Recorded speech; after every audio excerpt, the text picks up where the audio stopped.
वासुदेवाय। ओम ऐं ह्रीं क्लीं चामुण्डाय विच्चे। हरि ओम नमः शिवाय। हर हर भोले नमः शिवाय। हर हर भोले नमः शिवाय। हर हर भोले नमः शिवाय। हरि ओम नमः शिवाय। हर हर भोले नमः शिवाय। ओम ऐं ह्रीं क्लीं चामुण्डाय विच्चे। ओम ऐं ह्रीं क्लीं चामुण्डाय विच्चे। हरि ओम नमः शिवाय। हर हर शंभु नमः शिवाय। ओम ऐं ह्रीं क्लीं चामुण्डाय विच्चे। श्यामा प्यारी कुंज बिहारी। जय जय श्री हरिदास दुलारी। जय जय भोले जय जय पार्वती। यूं बोले कैलाशपति। प्यारे भक्तों, श्रीमद् देवी भागवत महापुराण की जय। श्री कुंज बिहारी श्री हरिदास। ये देवी भागवत कथा चल रही है। बोलिए जगदम्बिका भवानी माई की जय। श्री जगदम्बिकाये नमः। ब्रह्मा जी के द्वारा परमात्मा के स्थूल और सूक्ष्म स्वरूप का वर्णन कैसा है और सात्विक, राजस और तामस शक्ति का वर्णन कैसा है, पंच तन्मात्राओं, ज्ञान इंद्रियों, कर्म इंद्रियों तथा पंचीकरण क्रिया द्वारा सृष्टि की उत्पत्ति का वर्णन कैसा है, इस कथा में आप लोग सुनेंगे। यानी जो ब्रह्मा जी ने ये सृष्टि रची है और परमात्मा के स्थूल और सूक्ष्म स्वरूप क्या हैं, सात्विक क्या है, सत्वगुण क्या है, राजस रजोगुण क्या है, तामस शक्ति का वर्णन कैसा है, तमोगुणी शक्ति कैसी है, किस प्रकार से शिव भगवान वो करते हैं, विध्वंस करते हैं, वो तमोगुणी शक्ति है उसका वर्णन कैसा है, पंच तन मात्राओं, ज्ञान इंद्रिय और कर्म इंद्रिय। ज्ञान इंद्रियां वो इंद्रियां हैं जिनसे हम ज्ञान लेते हैं। पंच तन मात्राओं, 5 प्रकार की हमारे जो है भूत हैं, आधारभूत जिनसे ये बनी हुई है, अग्नि, जल, गगन और वायु जिनसे हमारा शरीर बना है, सृष्टि बनी है। कर्म इंद्रिय जिनसे कर्म करते हैं, ऐसी 5 इंद्रियां हैं। और पंचीकरण क्रिया द्वारा सृष्टि की उत्पत्ति का वर्णन कैसे ये सृष्टि होती है। तो प्यारे भक्तों, ब्रह्मोवाचा एवं प्रभवा सा देवी मया दृष्टाथ विष्णुना शिवेनापि महाभाग तास्ता देव्यः पृथक पृथक। ब्रह्मा जी बोले, हे महाभाग नारद, मैंने विष्णु तथा शंकर ने इस प्रकार के प्रभाव वाली उन देवी को तथा अन्य सभी देवियों को पृथक पृथक देखा। और व्यास जी बोले, पिता का यह वचन सुनकर मुनिवर नारद ने परम प्रसन्न होकर पिताजी प्रजापति ब्रह्मा जी से यह बात पूछी। नारद जी बोले, हे पिता, में आपने जिन आदि अविनाशी निर्गुण अच्युत तथा अव्यय परम पुरुष का दर्शन तथा अनुभव किया, उनके विषय में बताइए। हे पिताजी, आपने त्रिगुणा संपन्ना देवी का दर्शन तो कर लिया, निर्गुणा शक्ति कैसी होती है? हे कमलोद्भव, अब आप मुझे उन शक्ति का तथा परम पुरुष का स्वरूप बताइए, जिनके लिए मैंने श्वेत द्वीप में महान तपश्चर्या की और क्रोध शून्य सिद्ध पुरुषों, महात्माओं तथा तपस्वियों के दर्शन किए। वे परमात्मा मुझे दृष्टिगोचर नहीं हुए। हे प्रजापति, इसके बाद भी उनके दर्शनार्थ मैंने वहां बार बार घोर तपस्या की है। तात आपने मनोरमा सगुणा शक्ति का दर्शन किया है। आप मुझे बताइए कि निर्गुणा शक्ति और निर्गुण परमात्मा कैसे हैं? व्यास जी बोले, नारद जी ने अपने पिता प्रजापति ब्रह्मा से ऐसा पूछा। तब उन पितामह ने मुस्कुराते हुए रहस्यपूर्ण वचन कहे। ब्रह्मा जी बोले, हे मुने, निर्गुण तत्व का रूप दृष्टिगोचर नहीं हो सकता, क्योंकि जो दिखाई पड़ता है वह तो नाशवान होता है, जो रूप रहित है वह दृष्टिगोचर कैसे हो सकता है? निर्गुणा शक्ति को जान पाना अत्यंत दुरूह है, और उसी प्रकार निर्गुण परम पुरुष का साक्षात्कार भी अति दुष्कर है। ये दोनों केवल मुनिजनों के द्वारा ज्ञान से प्राप्त तथा अनुभूत किए जा सकते हैं। आप प्रकृति तथा पुरुष दोनों को आदि अंत से सर्वदा रहित जानिए। आप प्रकृति तथा पुरुष दोनों को आदि अंत से सर्वदा रहित जानिए। ना तो प्रकृति का आदि है ना इसका अंत है, ना पुरुष का आदि है ना इसका अंत है। सर्वदा यही जानिए कि कभी भी ये अंत से रहित हैं। ये दोनों विश्वास से जाने जा सकते हैं। आदि और अंत इनके नहीं है। प्रकृति और पुरुष इनका आदि है ना अंत है, और इन दोनों के विश्वास से जाने जा सकते हैं। ये दोनों विश्वास से, विश्वास क्या है? अविश्वास से कभी नहीं, यानी कि अंधकार विश्वास से अंधे बिना विश्वास के कभी प्रभु नहीं जानने में आ सकते हैं। नारद, सभी प्राणियों में जो चैतन्य विद्यमान है उसे ही परमात्मा स्वरूप जानो। तेज स्वरूप वे परमात्मा सर्वत्र व्याप्त हैं तथा सदा विराजमान हैं। हे महाभाग, उन परम पुरुष तथा प्रकृति को सर्वव्यापी तथा सर्वगामी समझिए। इस संसार में कोई भी पदार्थ उन दोनों से रहित नहीं है। सर्वदा अव्यय, एक रूप, चिदात्मा, निर्गुण तथा निर्मल उन दोनों प्रकृति पुरुष को ही एक शरीर में सम्माश्रित मानकर सदा इनका चिंतन करना चाहिए। हे नारद, जो शक्ति हैं वे ही परमात्मा हैं, और जो परमात्मा हैं वे ही परम शक्ति मानी गई हैं। इन दोनों में विद्यमान सूक्ष्म अंतर को कोई भी नहीं जान सकता। हे नारद, कोई भी व्यक्ति समस्त शास्त्रों तथा अंगों सहित वेदों का अध्ययन करके भी विरक्ति के बिना इन दोनों के सूक्ष्म अंतर को नहीं जान पाता।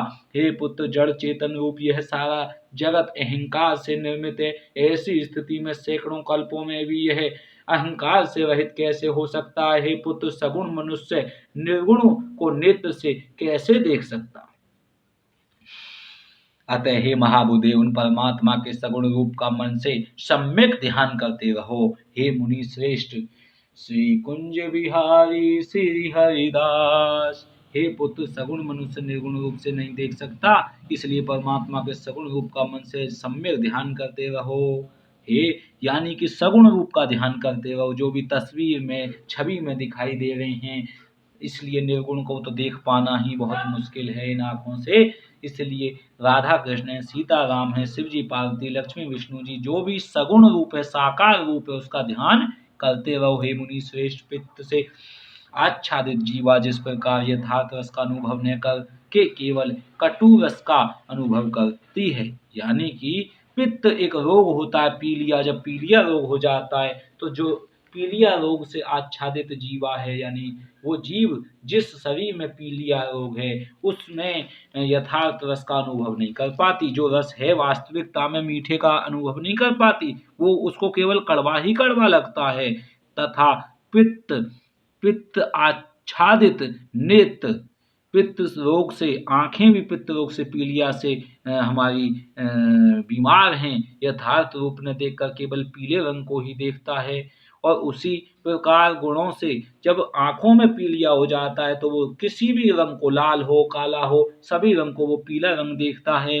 इसी प्रकार से केवल पीले रंग को ही देखता है। उसी प्रकार गुणों से आच्छादित मन उस निर्गुण परमात्मा को कैसे जान पाएगा? श्री कुंज बिहारी श्री हरिदास। श्रीमन्नारायण नारायण हरि हरि।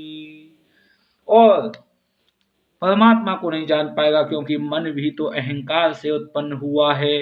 तब वह मन अहंकार से रहित कैसे हो सकता है? जब तक अंतःकरण गुणों से रहित नहीं होता तब तक परमात्मा का दर्शन कैसे संभव है?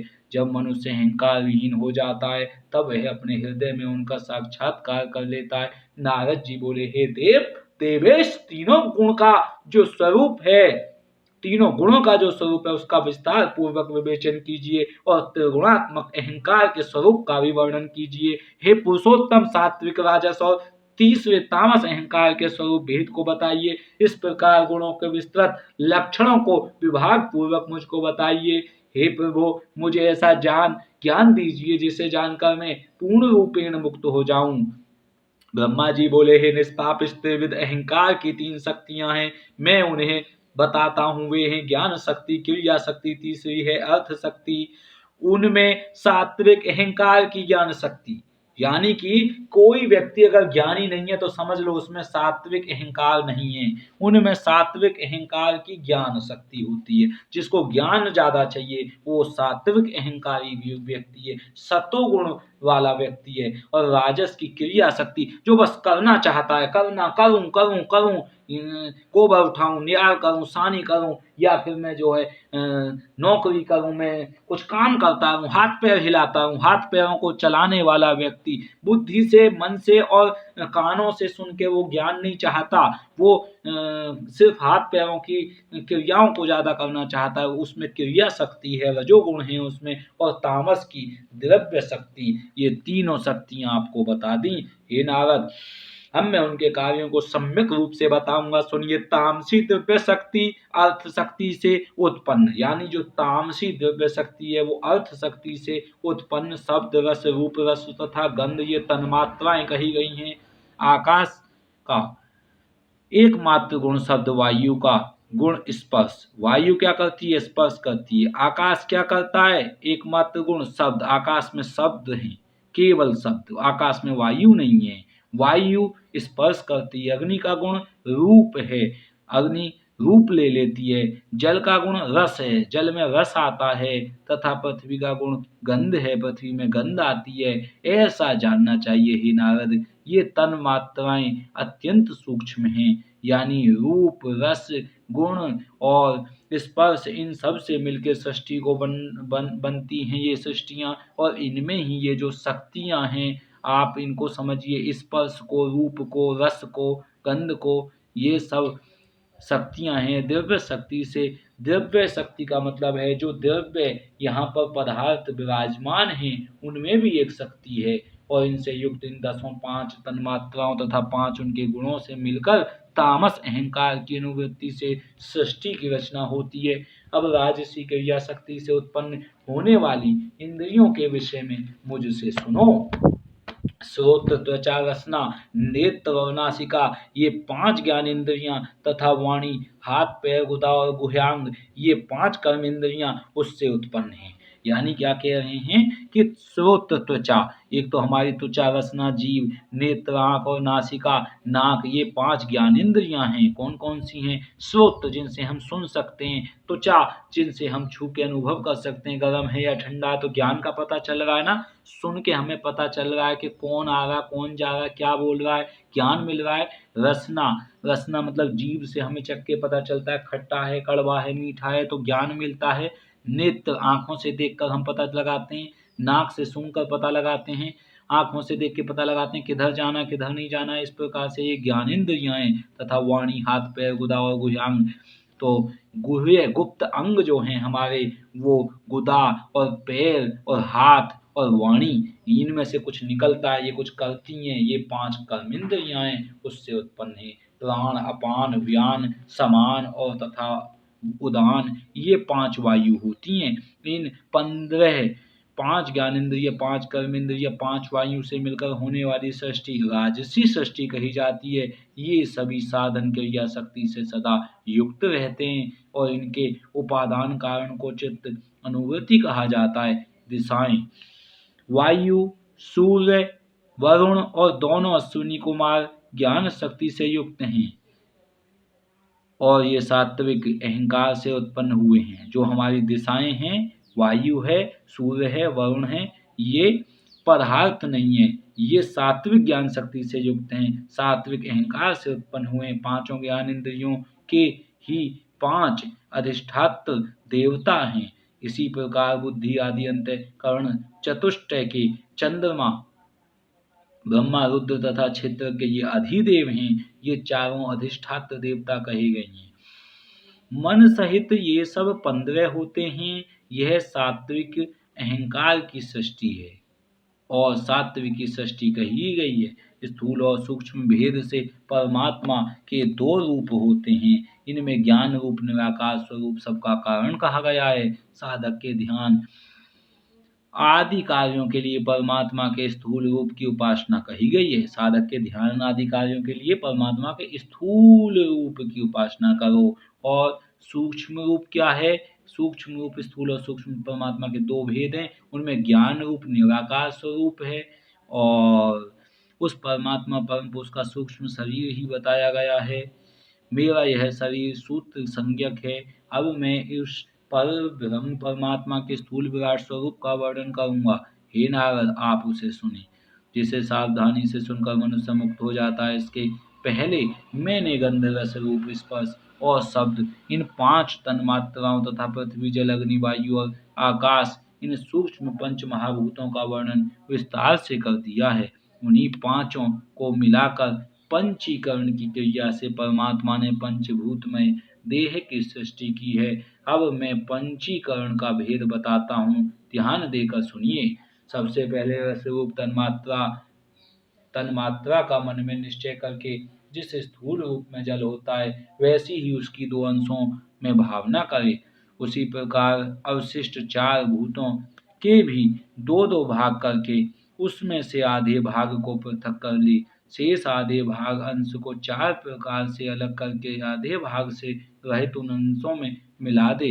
रस तन्मात्रा को आधे भाग जल में मिलाकर अवशिष्ट भूत तन्मात्रा के आधे को चारों भागों में मिश्रित कर दे। ऐसा करने से जब रस में स्थूल जल हो जाए, तब अन्य 4 भूतों के पंचीकरण का विभाग करे। उन पंचीकृत पंचभूतों में अधिष्ठानता के कारण उनके प्रतिबिंब स्वरूप से जब चैतन्य प्रविष्ट हो जाता है, तब उन पंचभूतात्मक शरीर में अहम भाव रूप संशय उत्पन्न हो जाता है। वह संशय स्वरूप स्पष्ट से जब भाषित होने लगता है, तब उस स्थूल शरीर में देह अभिमान के साथ चैतन्य जागृत होने लगता है। उसी वही दिव्य चेतना अनादि नारायण भगवान परमात्मा आदि नामों से पुकारा जाता है। इस प्रकार पंचीकरण से सभी भूतों का विभाग स्पष्ट हो जाने पर आकाश आदि सभी पंचभूत पूर्वोक्त तन्मात्राओं के कारण अपने अपने विशेष गुणों की एक वृद्धि से एक एक भूत उत्पन्न हो जाता है। आकाश का केवल एकमात्र गुण शब्द है, दूसरा नहीं। वायु के शब्द और स्पर्श के ये 2 गुण कहे गए हैं। शब्द, स्पर्श और रूप ये 3 गुण अग्नि के हैं। देखिए, अग्नि क्या करती है? शब्द भी निकालती है। जब अग्नि जलती है, फड़ फड़ की आवाज आती है। और स्पर्श, अग्नि को हम स्पर्श भी कर सकते हैं, उसका रूप भी है।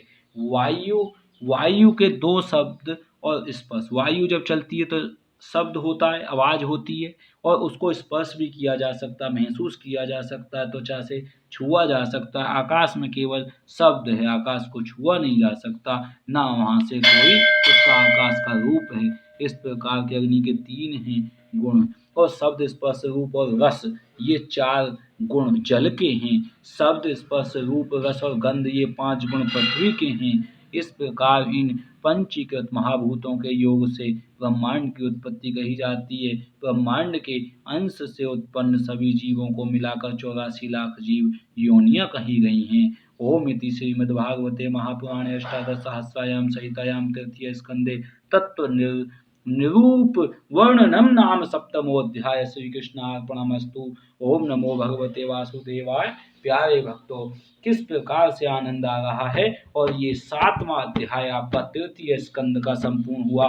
श्रीमद् देवी भागवत महापुराण की जय। ओम ह्रीं क्लीं चामुंडा विच्च। ओम नमो भगवते वासुदेवाय।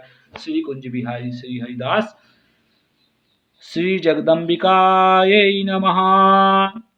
और सतोगुण, रजोगुण और तमोगुण का वर्णन 8वें 8वें अध्याय में किस प्रकार से तीनों गुण का वर्णन है। ब्रह्मा जी बोले, हे तात, आपने जो मुझसे पूछा था वह सृष्टि का वर्णन मैंने कर दिया। अब गुणों का स्वरूप कहता हूँ, उसे एकाग्रचित्त होकर सुनो। सत्व गुण को प्रति स्वरूप समझना चाहिए। वह प्रीति सुख से उत्पन्न होती है। सरलता, सत्य, शौच, श्रद्धा, क्षमा, धैर्य, कृपा, लज्जा, शांति और संतोष इन लक्षणों से सदैव निश्चल सत्य गुण की प्रतीति होती है। सत्य गुण का वर्ण श्वेत है।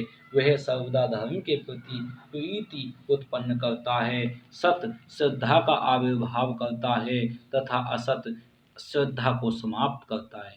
जब भी आप असत वस्तु लेंगे तो श्रद्धा समाप्त हो जाएगी। असत वस्तु कौन सी है और सत वस्तु कौन सी है? सत सतोगुण को बढ़ाता है, श्वेत रंग को बढ़ाता है और सर्वदा धर्म के ओर प्रीति करता है। लेकिन सत श्रद्धा का आविर्भाव करता है। सत श्रद्धा का आविर्भाव।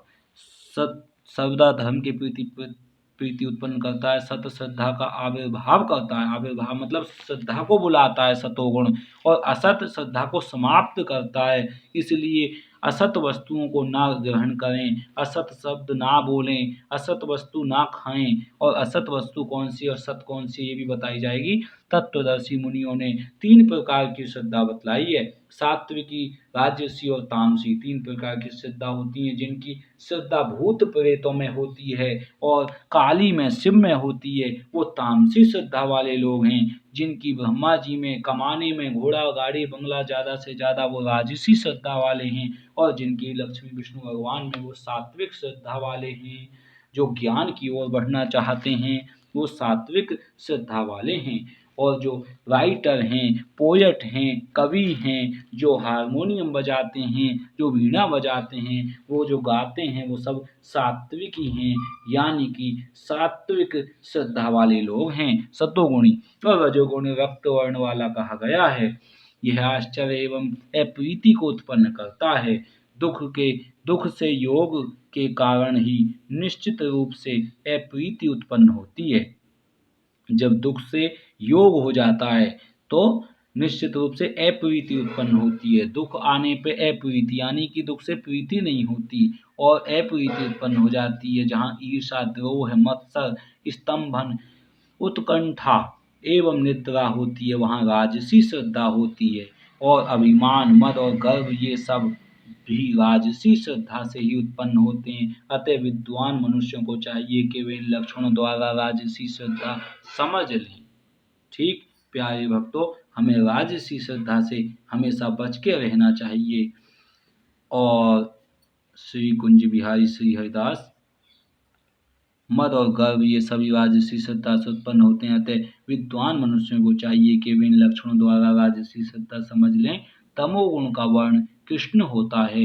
यह मोह और विषाद उत्पन्न करता है। आलस्य, अज्ञान, निद्रा, दीनता, भय, विवाद, कायरता, कुटिलता, क्रोध, विषमता, अत्यंत नास्तिकता और दूसरों के दोष को देखने का स्वभाव, ये तामसिक श्रद्धा के लक्षण हैं। पंडित जन इन लक्षणों से तामसी श्रद्धा जान लें। तामसी श्रद्धा से युक्त ये सभी लक्षण पर पीड़ादायक हैं, दूसरों को दुख देने वाले। आत्म कल्याण की इच्छा रखने वाले को अपने में निरंतर सत्वगुण का विकास करना चाहिए, रजोगुण पर नियंत्रण रखना चाहिए तथा तमोगुण का नाश कर डालना चाहिए।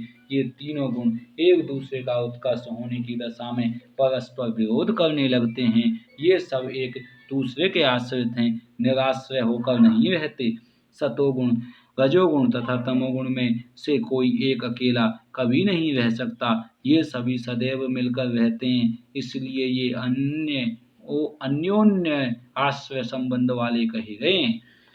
एक दूसरे से संबंध बना के रहते हैं। सतोगुण रजोगुण से, रजोगुण तमोगुण से, कभी तमोगुण सतोगुण से। हे नारद, ध्यान से सुनिए। अब मैं इनके अन्य आश्रय संबंध से होने वाले विस्तार का वर्णन करता हूँ, जिसे जानकर मनुष्य भव बंधन से छुटकारा प्राप्त कर लेता है। इसमें आपको किसी प्रकार का संदेह नहीं होना चाहिए। सम्यक प्रकार से जानकर ही मैंने ये बात कही है। मैंने पहले इसे जाना, तत्पश्चात इसका अनुभव किया और पुनः परिणाम देखकर इसका परिज्ञान प्राप्त किया। हे महामते, मात्र देख लेने, सुन लेने अथवा संस्कार जनित अपने अनुभव से ही किसी भी वस्तु का तत्काल परिज्ञान नहीं हो जाता।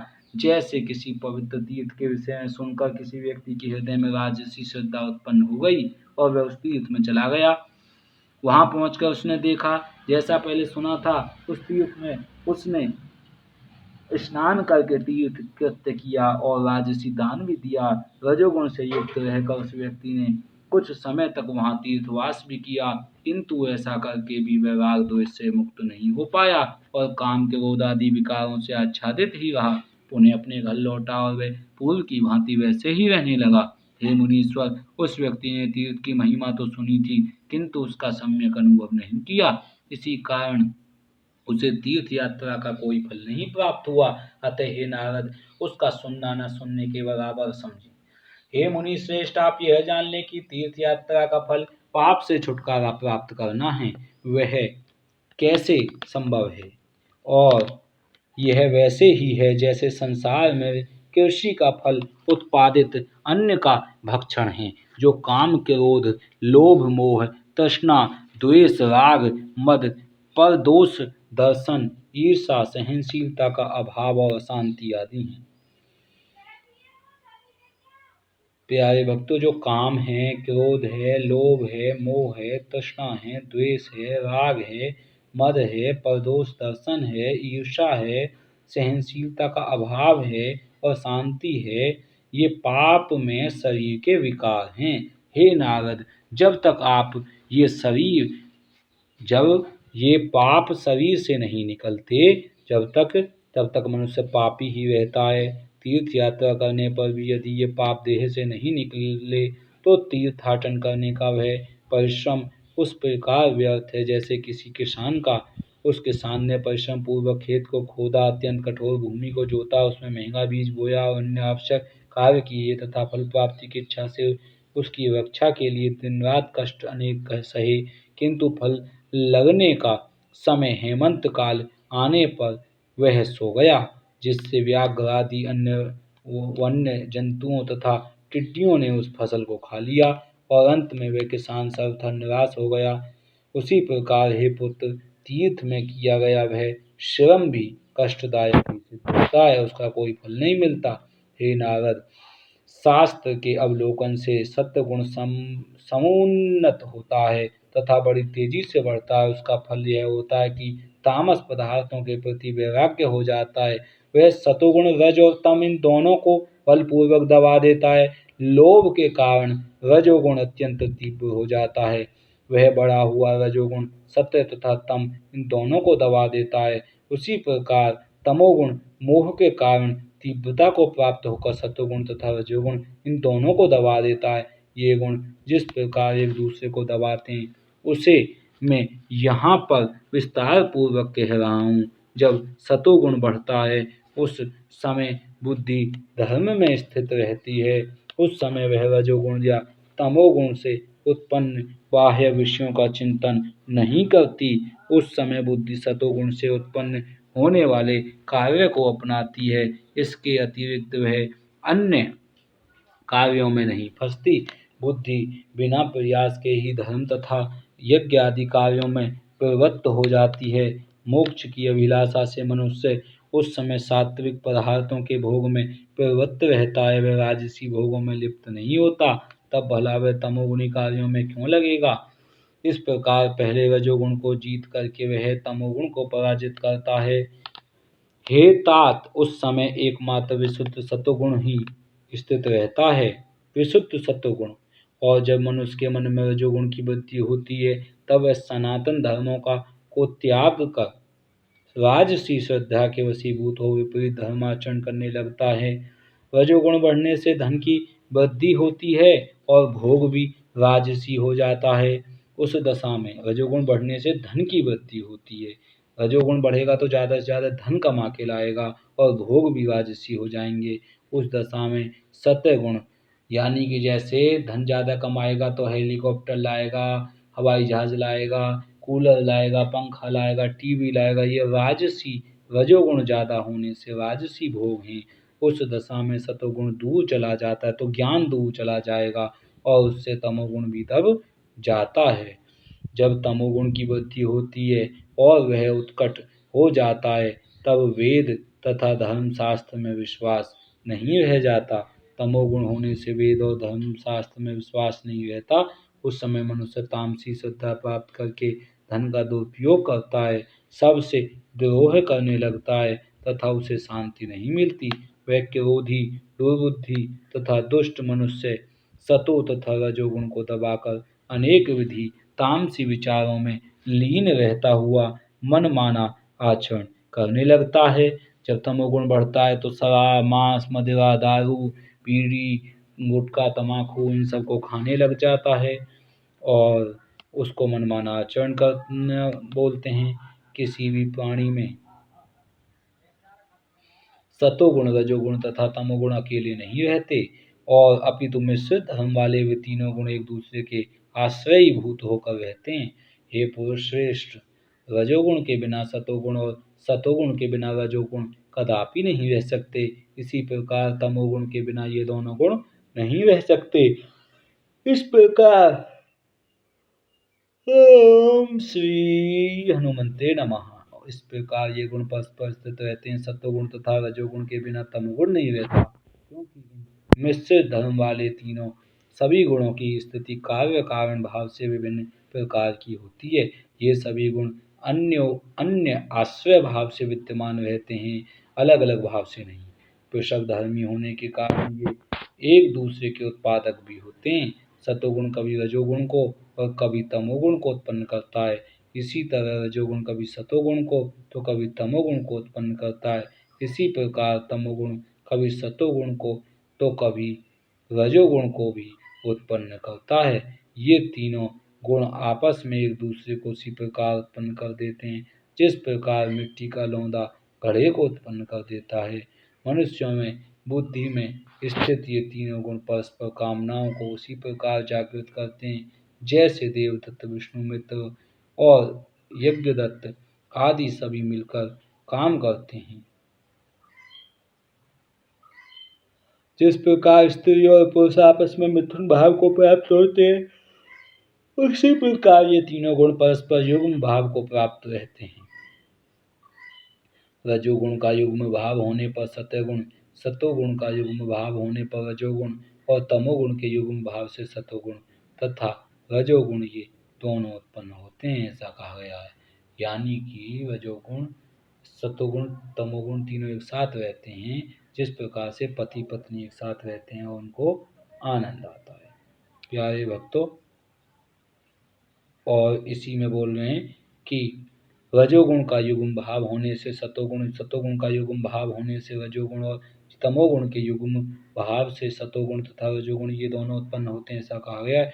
नारद जी बोले, इस प्रकार पिताजी ने तीनों गुणों के अत्युत्तम स्वरूप का वर्णन किया। इसे सुनने के पश्चात मैंने पुनः पितामह ब्रह्मा जी से पूछा। क्या पूछा, आगे 9वें अध्याय में आप लोग सुनेंगे। 7, 8 आप सुन चुके हैं। श्रीमद्देवी भागवत महापुराण तृतीय स्कंद चल रहा है। ओम इति श्रीमद्देवी भागवते महापुराणे अष्टादशसहस्रायां संहितायां तृतीय स्कंदे गुणानाम रूप संस्थान आदि वर्णनम नाम अष्टमोऽध्यायः। श्रीकृष्णार्पणमस्तु। हरि ओम नमः शिवाय। जय जय श्री राधे श्याम। तो प्यारे भक्तों, ओम नमो भगवते वासुदेवाय। श्री कृष्ण अर्पणमस्तु।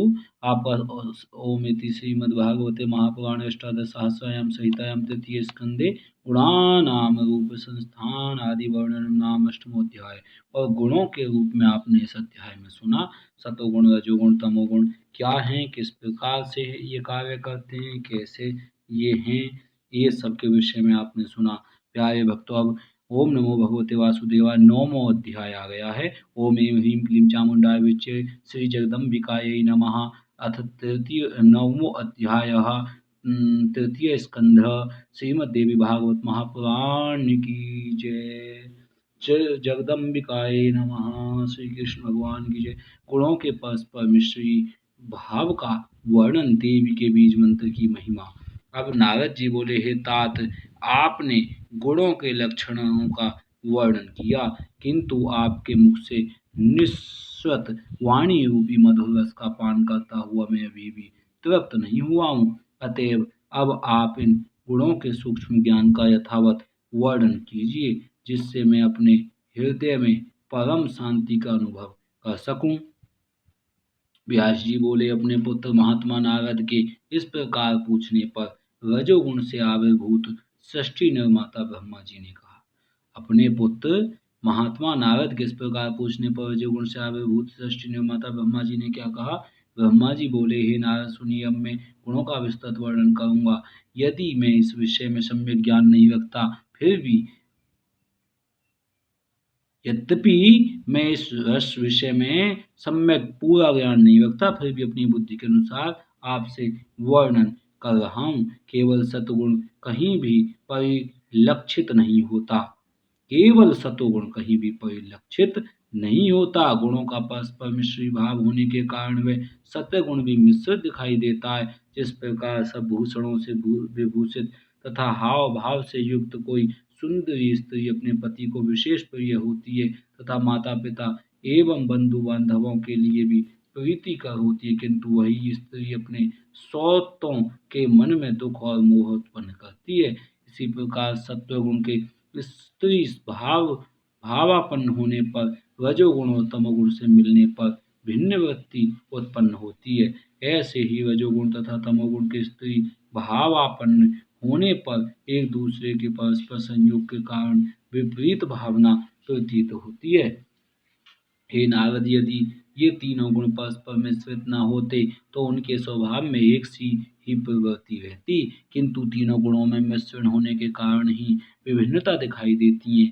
जैसे कोई रूपवती स्त्री यौवन, लज्जा, माधुर्य तथा विनय से युक्त हो, साथ ही वह धर्म शास्त्र के अनुकूल हो तथा काम शास्त्र को जानने वाली हो, वह अपने पति के लिए प्रीतिकर होती है, किंतु सौतों के लिए कष्ट देने वाली होती है।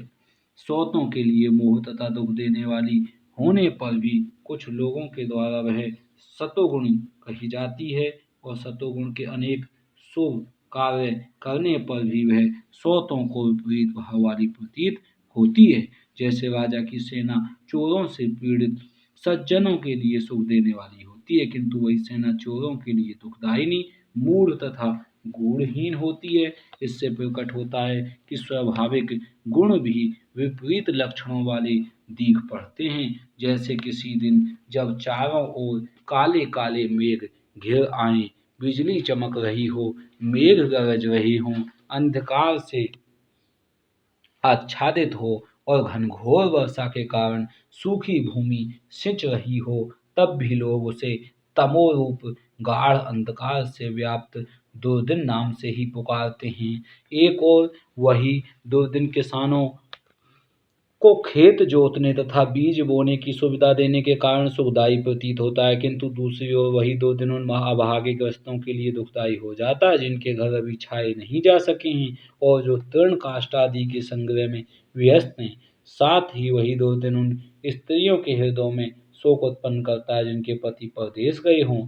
उसी प्रकार ये सत्व आदि गुण अपनी स्वाभाविक परिस्थिति में रहते हुए भी अन्य गुणों से मिलने पर विपरीत दृष्टिगोचर होते हैं। हे पुत्र, अब मैं उन गुणों के लक्षण पुनः बता रहा हूँ, सुनो। सत्य गुण सूक्ष्म, प्रकाशक, स्वच्छ, निर्मल एवं व्यापक होता है। जब मानव के संपूर्ण अंग और नेत्र आदि इंद्रियां हल्के हों, मन निर्मल हो, वह उन राजस एवं तामस विषयों को न ग्रहण करता हो, तब यह समझ लेना चाहिए कि शरीर में अब सत्वगुण प्रधान रूप से विद्यमान है। जब जिस किसी की देह में रजोगुण प्रधान रूप से विद्यमान रहता है, तब वह बार बार जम्हाई, स्तंभन, तंद्रा तथा चंचलता उत्पन्न करता है।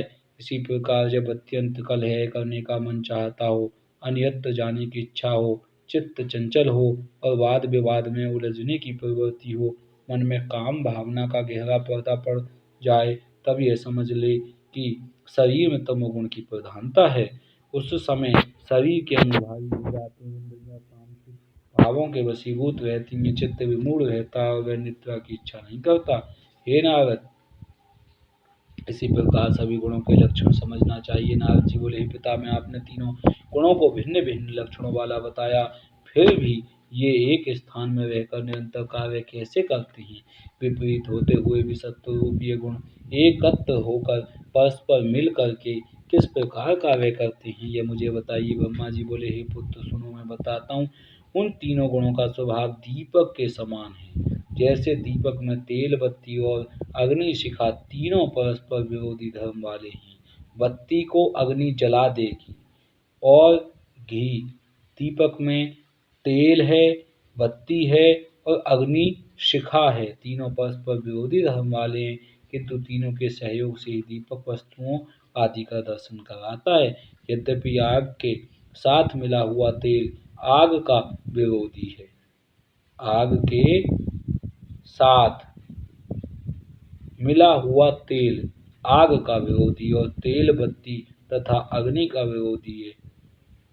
और तेल बत्ती जो होती है, तेल की बत्ती, तेल बत्ती तथा अग्नि का विरोधी है, तथापि वे एकत्र होकर वस्तुओं का दर्शन कराते हैं। देखो प्यारे भक्तों, इसमें अग्नि का विरोधी कैसे है? अगर आग के साथ मिला हुआ तेल है, अब आग के साथ मिला हुआ तेल कैसे? आग मिली हुई है तेल में, वो आग का विरोधी है। आग पे उसी तेल को डाल दो, जबकि उसी तेल से वो आग से जल रही है, उसी तेल में से बत्ती में के द्वारा वो आग निकल रही है, जल रही है, लेकिन उसी तेल को ऊपर जलती हुई आग पे डाल दो तो वो आग बुझ जाएगी। तो विरोधी भी है और सहायक भी है। और तेल बत्ती तथा अग्नि का विरोधी है। अब देखिए, तेल बत्ती और अग्नि दोनों का विरोधी है। जैसे तेल बत्ती को जलने नहीं देगा, तेल बत्ती पर डाल दिया तो बुझ जाएगी बत्ती, और अग्नि पे भी डाल दिया तेल तो भी बुझ जाएगी। तथापि वे एकत्र होकर वस्तुओं का दर्शन कराते हैं। फिर भी उनका सिस्टम ऐसा जुड़ा हुआ है कि जब बाती सीधी करके लगाई जाती है तो तेल भी बाती में होकर ऊपर जाता है, और ऊपर आग भी जल रही होती है, तेल भी ऊपर जा रहा होता है, जलने के लिए जा रहा है, और उसको बुझा नहीं रहा। तो एक पर्याप्त तरीके से वो आग जलती है, और उसका एक सिस्टम है। नारद जी बोले, हे सत्यवती सुत व्यास जी, सत्यवती सूत व्यास जी, नारद जी बोले, हे ये सत्व आदि तीनों गुण भी प्रकृति से उत्पन्न कहे गए हैं, ये जगत के कारण हैं, जैसा मैंने पहले भी सुना है। व्यास जी बोले, हे राजन, इस प्रकार नारद जी ने विस्तार पूर्वक गुणों के लक्षण और उनके विभागों के सहित कार्यों को भी मुझे बतलाया है। सर्वदा उन्हीं परम शक्ति की आराधना करना चाहिए जिनसे यह समस्त संसार व्याप्त है। वे भगवती कार्य भेद गुणा संपन्न हैं। श्री कुंज बिहारी श्री हरिदास हरि ओम नमः शिवाय। तो क्या कह रहे हैं कि व्यास जी बोले, हे नारद जी, सुनिए आगे की कथा। नारद जी, अब देखिए, नारद जी के गुरु व्यास जी हैं, और वो कह रहे हैं, हे राजन, इस प्रकार व्यास जी किसको सुना रहे हैं? जन्मेजय को ये कथा सुना रहे हैं। इस प्रकार नारद जी ने विस्तार पूर्वक गुणों के लक्षणों तथा उनके विभागों के सहित कार्यों को भी मुझे बतलाया है। सर्वदा उन्हीं परम शक्ति की आराधना करनी चाहिए जिनसे यह समस्त संसार व्याप्त है। वे भगवती कार्य भेद से सगुणा और निर्गुणा दोनों हैं। वह परम पुरुष तो अकर्ता, पूर्ण, निष्प्रह तथा परम अविनाशी है। ये माया ही सत और असद रूप जगत की रचना करती हैं। ब्रह्मा, विष्णु, शिव, सूर्य, चंद्र, इंद्र दोनों, अश्विनी कुमार आठों, वसु, विश्वकर्मा, कुबेर, वरुण,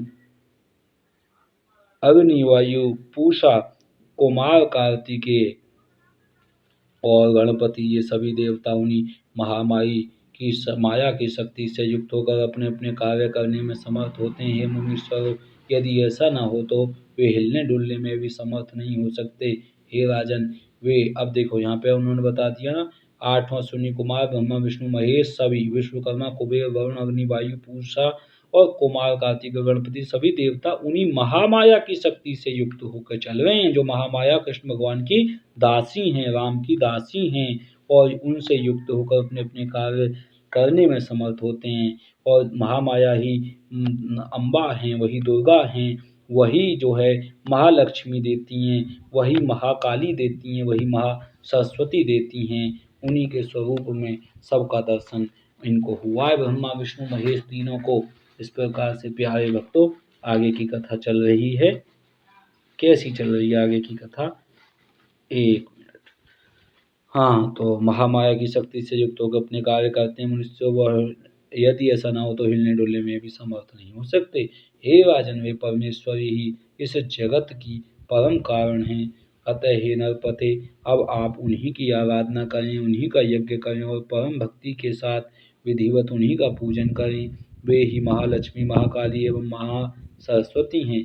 वे सब जीवों की अधीश्वरी, समस्त कारणों की एकमात्र कारण, सभी मनोरथों को पूर्ण करने वाली, शांत स्वरूपिणी, सुखपूर्वक सेवनीय तथा दया से परिपूर्ण है। ये भगवती नामोच्चारण मात्र से ही मनोवांछित फल देने वाली हैं। पूर्व काल में ब्रह्मा विष्णु महेश आदि देवताओं तथा मोक्ष की कामना करने वाले अनेक जितेंद्रिय तपस्वियों ने उनकी आराधना की थी। किसी प्रसंगवश स्पष्ट रूप से ही उच्चारित किया गया, उनका नाम सर्वथा दुर्लभ मनोरथों को भी पूर्ण कर देता है। हे नृपश्रेष्ठ, इस संबंध में एक दृष्टांत है। सत्यव्रत नाम के एक मुनि ने वन में व्याघ्र आदि हिंसक पशुओं को देखकर भय से पीड़ित होकर ए शब्द का उच्चारण किया। क्या कहानी है? देखो प्यारे भक्तों, जो ब्रह्मा विष्णु महेश तीनों की सेवा पूजा कर रहे हैं, इनसे बढ़ के तो उस महामाया की, यानी कि जो कृष्ण की महामाया दासी हैं, उनकी भी कोई शक्ति की उपासना कर, या तो तीनों की उपासना कर ले, कोई दिक्कत नहीं है, लेकिन उन महामाया को जान ले, श्रीमद देवी माँ को, जगदम्बा को, दुर्गा को, तो समझ लो जो जगत की जननी है, तो ब्रह्मा विष्णु महेश की पूजा करने से वो श्रेष्ठ पूजा पे पहुंच गया, जो श्री कृष्ण भगवान की दासी हैं।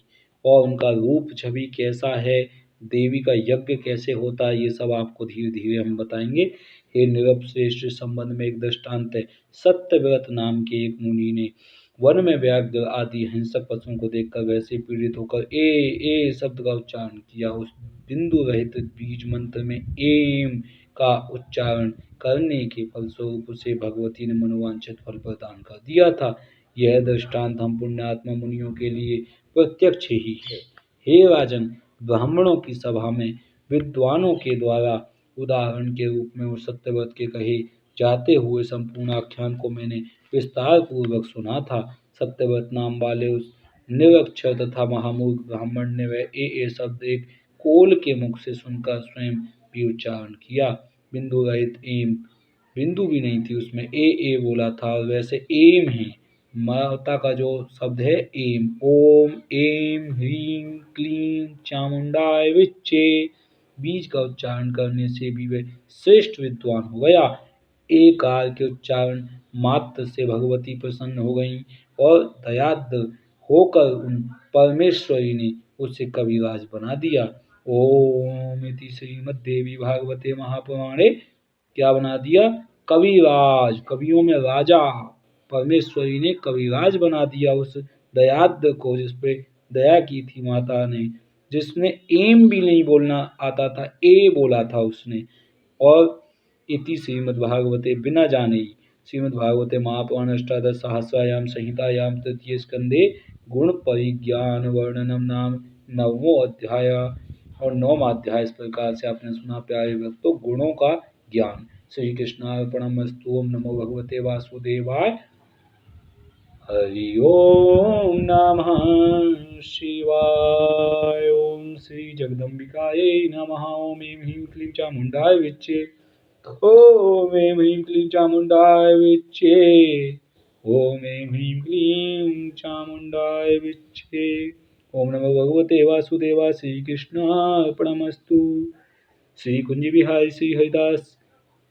श्रीमद्देवी भागवत महापुराण की जय। अथ 10वां अध्याय। प्यारे भक्तों, 30वां अध्याय आप जो सुन रहे हैं, आज आपने सुना 8वां 9वां 7वां 8वां 9वां 3 सुन चुके हैं, और कल आपने 3 4 5 6 तक सुने थे। आज 7 8 9 सुन चुके हैं, और अब चौथा अध्याय आप सुनने जा रहे हैं, आज का 10वां अध्याय। श्री कृष्णार्पणमस्तु। देवी के बीज मंत्र की महिमा के प्रसंग में सत्यव्रत का आख्यान। और जन्मेजय बोले, वे द्विज श्रेष्ठ सत्यव्रत नामक ब्राह्मण कौन था, वह किस देश में पैदा हुआ था तथा कैसा था, वह मुझे बताइए। उस ब्राह्मण ने ए शब्द कैसे सुना और फिर स्वयं भी कैसे उसका उच्चारण किया। उच्चारण करते ही उसी क्षण उस ब्राह्मण को कैसी सिद्धि प्राप्त हुई। सर्वत्र विराजमान रहने वाली तथा सब कुछ जानने वाली वे भवानी उस पर किस प्रकार प्रसन्न हो गईं। अब आप यह मनोरम कथा विस्तार पूर्वक मुझसे कहिए। सूत जी बोले, राजा जन्मेजय के यह पूछने पर सत्यवती सुत व्यास जी सरस पवित्र एवं परम उदार वचन कहने लगे। व्यास जी बोले, हे राजन सुनिए, मैं वह पवित्र पौराणिक कथा कह रहा हूँ। हे कुरुनंदन, पूर्व काल में मुनियों के समाज में यह मैंने कथा सुनी थी। हे कुरुश्रेष्ठ, एक बार तीर्थाटन करता हुआ मैं मुनियों द्वारा सेवित पवित्र क्षेत्र नैमिषारण्य में जा पहुंचा। वहां सभी मुनियों को प्रणाम करके मैं एक उत्तम आश्रम में ठहर गया, जहाँ ब्रह्मा के पुत्र महावती एवं जीवन मुक्त मुनि निवास कर रहे थे। उस ब्राह्मण समाज में कथा का ही प्रसंग चल रहा था। सभा में उपस्थित महर्षि जमदग्नि ने सब मुनियों से यह पूछा। जमदग्नि बोले, हे महाभाग तपस्वियों, मेरे मन में एक शंका है। निश्चय ही इस मुनि समाज में मैं शंका रहित हो जाऊंगा। ब्रह्मा, विष्णु, रुद्र, इंद्र, वरुण, अग्नि, कुबेर, वायु, विश्वकर्मा, कार्तिकेय, गणेश, सूर्य, दोनों अश्विनी कुमार, भगपूषा, चंद्रमा और सभी ग्रह, इन सब में सबसे अधिक आराधनीय तथा अभीष्ट फल प्रदान करने वाला कौन है? उनमें कौन देवता सदा सेव्य तथा शीघ्र प्रसन्न होने वाला है? हे मानद, हे सर्वज्ञ, हे व्रतधारी मुनिगण, आप हमें शीघ्र बताएं। और इस प्रकार जमदग्नि के प्रश्न करने पर लोमस ऋषि ने कहा, हे जमदग्नि, आपने इस समय जो पूछा है उसे सुनिए। लोमस ऋषि उत्तर दे रहे हैं, और जमदग्नि परशुराम के पिता, आपने इस समय जो पूछा सुनिए। आपने अपने कल्याण की इच्छा रखने वाले सभी लोगों के लिए वे एकमात्र महाशक्ति ही आराधनीय हैं। वे ही परा प्रकृति आदि स्वरूपा, जिन्हें महाशक्ति बोलते हैं, शक्ति नहीं महाशक्ति। वे ही परा प्रकृति, प्रकृति नहीं परा प्रकृति, आदि स्वरूपा, सर्वगामिनी, सर्वदायिनी और कल्याणकारिणी हैं। वे ही ब्रह्मा आदि श्रेष्ठ देवताओं की जननी हैं, और वे ही संसार रूपी वृक्ष की मूल रूपिणी आदि प्रकृति हैं। वे भगवती केवल नाम का उच्चारण तथा स्मरण करते ही निश्चित रूप से अभिष्ट फल प्रदान करती हैं। जो लोग उनकी उपासना करते हैं, उन्हें वरदान देने के लिए वे सर्वदा दयालु चित्त रहती हैं। हे मुनिगण, उनके नाम अक्षर के उच्चारण मात्र से ही एक ब्राह्मण ने जिस प्रकार सिद्धि प्राप्त की थी, वह पवित्र वृत्तांत मैं आप लोगों से कहता हूँ, सुनिए। कौशल देश में देवदत्त नामक एक विद्वान श्रेष्ठ ब्राह्मण रहता था। वह निसंतान था, इसलिए उसने पुत्र प्राप्ति के लिए विधि पूर्वक यज्ञ किया। तमसा नदी के तट पर पहुंचकर उसने उत्तम यज्ञ मंडप बनवाया और वेदज्ञ तथा यज्ञ कर्म में निपुण ब्राह्मणों को निमंत्रित करके विधि पूर्वक यज्ञ वेदी बनवाकर तथा अग्नि स्थापन करके उस श्रेष्ठ ब्राह्मण ने विधिवत उत्कृष्ट यज्ञ आरंभ किया। उसने उस यज्ञ में मुनिवर सुहोत्र को, ब्रह्मा याज्ञवल्क्य को, अधर्वयु तथा बृहस्पति को होता, पैल मुनि को प्रस्तोता तथा गोभील को उद्गाता बनाया एवं अन्य अन्य उपस्थित मुनियों को यज्ञ का सभासद बनाकर उन्हें विधिवत प्रचुर धन प्रदान किया। सामदेव का गान करने वाले श्रेष्ठ उद्गाता गोभील मुनि सातों स्वरों से युक्त तथा स्वरित से समन्वित रथंतर साम का गान करने लगे। बार बार श्वास लेने के कारण गोभील का स्वर भंग हो गया। तब देवदत्त को क्रोध आ गया और उसने तुरंत गोभील मुनि से कहा, हे मुनि मुख्य, तुम मूर्ख हो। तुमने आज मेरे द्वारा पुत्र प्राप्ति के लिए किए जाते हुए इस काम में कर्म में स्वर भंग कर दिया।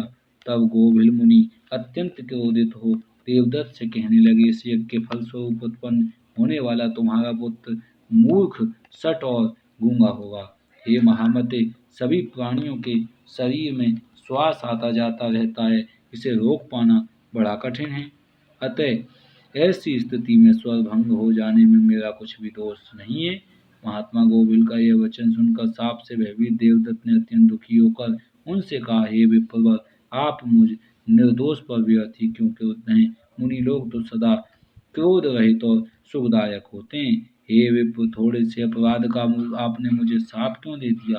पुत्रहीन होने के कारण मैं तो पहले से ही बहुत दुखी था, उस पर भी शाप देकर आपने मुझे और भी दुखी कर दिया। वेद के विद्वानों ने कहा कि मूर्ख पुत्र की अपेक्षा पुत्रहीन रहना ही अच्छा है। उस पर भी मूर्ख ब्राह्मण तो सबके लिए निंदनीय होता है। वह पशु एवं शूद्र के समान सभी कार्यों में अयोग्य माना जाता है।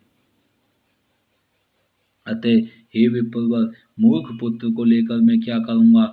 मूर्ख ब्राह्मण शूद्र तुल्य होता है, इसमें संदेह नहीं है, क्योंकि वह न तो पूजा के योग्य होता है, न दान लेने का पात्र ही होता है, वह सब कार्यों में निंद्य होता है।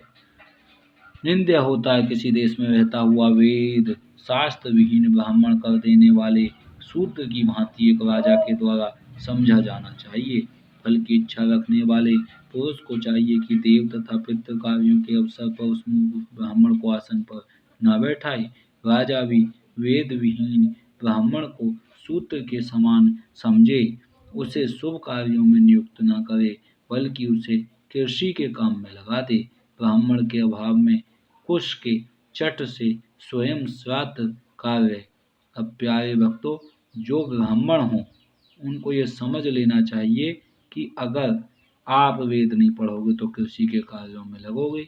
और राजा भी वेद विहीन ब्राह्मण को शूद्र के समान समझे, शुभ कार्यों में नियुक्त न करे, बल्कि कृषि कार्य में लगा दे। ब्राह्मण के अभाव में उसके चट से स्वयं श्राद्ध कार्य कर लेना ठीक है, किंतु मूर्ख ब्राह्मण से कभी भी श्राद्ध कार्य नहीं कराना चाहिए। मूर्ख ब्राह्मण को भोजन से अधिक अन्न नहीं देना चाहिए, क्योंकि देने वाला व्यक्ति नरक में जाता है और लेने वाला तो विशेष रूप से नरकामी होता है। उस राजा के राज्य को धिक्कार है जिसके राज्य में मूर्ख लोग निवास करते हैं, और मूर्ख ब्राह्मण भी दान सम्मान आदि से पूजित होते हैं।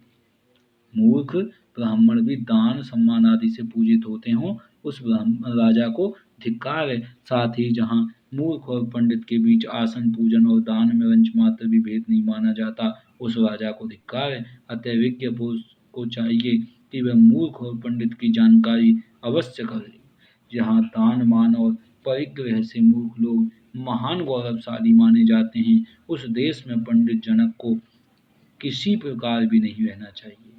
पंडित जन को उस देश में नहीं रहना चाहिए जहाँ दान मान तथा परिग्रह से मूर्ख लोग महान गौरवशाली माने जाते हैं। और दुर्जन व्यक्तियों की संपत्तियां दुर्जनों के उपकार के लिए ही होती हैं। जैसे अधिक फलों से लदे हुए नीम के वृक्ष का उपभोग केवल कोई ही करते हैं। वेदज्ञ ब्राह्मण जिसका अन्न खाकर वेद अभ्यास करता है, उसके पूर्वज परम प्रसन्न होकर स्वर्ग में विहार करते हैं। अतएव हे वेद यज्ञों में श्रेष्ठ गोभिल मुने, आपने यह क्या कह दिया। इस संसार में मूर्ख पुत्र का पिता होना तो मृत्यु से भी बढ़कर कष्टप्रद होता है। हे महाभाग, अब आप इस शाप से मेरा उद्धार करने की कृपा कीजिए। आप तीनों का उद्धार करने में समर्थ हैं। आप तीनों दीनों का उद्धार करने में समर्थ हैं।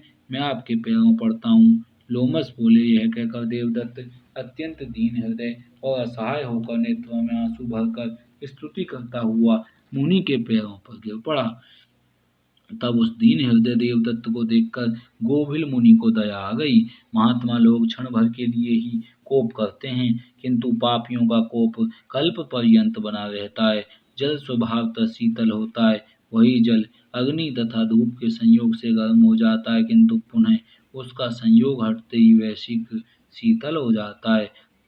तब दयालु गोभिल मुनि ने अत्यंत दुखित हो देवदत्त से कहा, तुम्हारा पुत्र मूर्ख होकर भी बाद में विद्वान हो जाएगा। इस प्रकार वह पा लेने पर द्विजवर देवदत्त प्रसन्न हो गए। उन्होंने विधिवत पुत्रेष्टि यज्ञ समाप्त करके ब्राह्मणों को विदा किया। कुछ समय बीतने पर देवदत्त की पतिव्रता तथा रूपवती भार्या रोहिणी, जो रोहिणी के समान शुभ लक्षणों वाली थी, उसने यथा समय गर्भ धारण किया। देवदत्त ने विधि विधान के साथ गर्भाधान आदि कर्म किए। तत्पश्चात पुंसवन, श्रृंगारकरण तथा सीमंतोन्नयन संस्कार वेद विधि के साथ संपन्न किए। उस समय अपने यज्ञ को सफल जानकर प्रसन्न मन से उन्होंने बहुत से दान दिए। रोहिणी नक्षत्र युक्त शुभ दिनों में रोहिणी ने पुत्र को जन्म दिया। देवदत्त ने शुभ दिन और मुहूर्त में नवजात शिशु का जात कर्म संस्कार किया और पुत्र दर्शन करके यथा समय उसका नामकरण भी कर दिया। पूर्व बातों को जानने वाले देवदत्त ने अपने पुत्र का नाम उत्थय रखा। 8वें वर्ष में शुभ योग और शुभ दिन में पिता देवदत्त ने अपने उस पुत्र का विधिवत उपनयन संस्कार संपन्न किया। ब्रह्मचर्य व्रत में स्थित उत्थय को आचार्य वेद पढ़ाने लगे, किंतु वह एक शब्द का भी उच्चारण नहीं कर सका। मूढ़ की भांति चुपचाप बैठा रहा। उसके पिता ने उसे अनेक प्रकार से पढ़ाने का प्रयत्न किया, किंतु उस मूर्ख की बुद्धि उस ओर प्रवृत्त नहीं होती थी। वह मूर्ख के समान पड़ा रहता था। इससे उसके पिता देवदत्त उसके लिए बहुत चिंतित हुए। इस प्रकार निरंतर वेद अभ्यास करते हुए वह बालक 12 वर्ष का हो गया, किंतु भली भांति संध्या वंदन करने तक की विधि भी न जान पाया। सभी ब्राह्मणों, तपस्वियों तथा अन्य अन्य लोगों में यह बात विस्तृत रूप से फैल गई कि देवदत्त का पुत्र महामूर्ख निकल गया। हे मुनि, वह जहाँ कहीं जाता लोग उसकी हंसी उड़ाते थे। यहाँ तक कि उसके माता पिता भी उस मूर्ख को कोसते हुए उसकी निंदा किया करते थे। इस प्रकार जब सभी लोग, माता पिता तथा बंधु बांधव उसकी निंदा करने लगे, तब उस ब्राह्मण बालक के मन में वैराग्य उत्पन्न हो गया और वह वन में चला गया। अंधा या पंगु पुत्र ठीक है, किंतु मूर्ख पुत्र ठीक नहीं है। माता पिता के ऐसा कहने पर वह वन में चला गया। गंगा के किनारे एक उत्तम स्थान पर सुंदर पर्णकुटी बनाकर वह वनवासी का जीवन व्यतीत करते हुए एकनिष्ठ होकर वहीं रहने लगा। मैं असत्य नहीं बोलूंगा, ऐसी दृढ़ प्रतिज्ञा करके ब्रह्मचर्य व्रत का पालन करते हुए उसी सुंदर आश्रम में रहने लगा। गंगा के किनारे स्थान पर सुंदर पर्णकुटी बनाकर वनवासी का जीवन व्यतीत करते हुए एकनिष्ठ होकर वहीं रहने लगा। ओम इति श्रीमद्भागवते महापुराणे अष्टादश सहस्रायां संहितायां तृतीय स्कंदे सत्यव्रताख्यान वर्णनम नाम 10वां अध्याय। श्री कृष्णार्पणमस्तु। ओम नमो भगवते वासुदेवाय। ओम ऐं ह्रीं क्लीं चामुण्डाय विच्चे। ओम ऐं ह्रीं क्लीं चामुण्डाय विच्चे। हरि ओम नमः शिवाय। हरि ओम नमः शिवाय। हरि ओम नमः शिवाय। हरि ओम नमः शिवाय। हरि ओम नमः शिवाय। हरि ओम नमः शिवाय। हरि ओम नमो शिवाय। हरि ओम नमो शिवाय। हरि ओम नमः शिवाय। हर हर शंभु नमः शिवाय। हरि ओम नमः शिवाय। हरि ओम नमः शिवाय। हरि ओम नमः शिवाय। हरि ओम नमः शिवाय। हरि ओम नमः शिवाय। हरि ओम नमः शिवाय। जय जय शिव शंभु नमः शिवाय। हरि ओम नमः शिवाय। हरि ओम नमः शिवाय। हरि ओम नमः शिवाय। प्यारे भक्तों, तृतीय स्कंद था 11वां अध्याय, 11वां अध्याय आप इसमें सुनेंगे। श्री कृष्ण परमस्तु। अगली वीडियो में श्री कुंज बिहारी श्री हरिदास।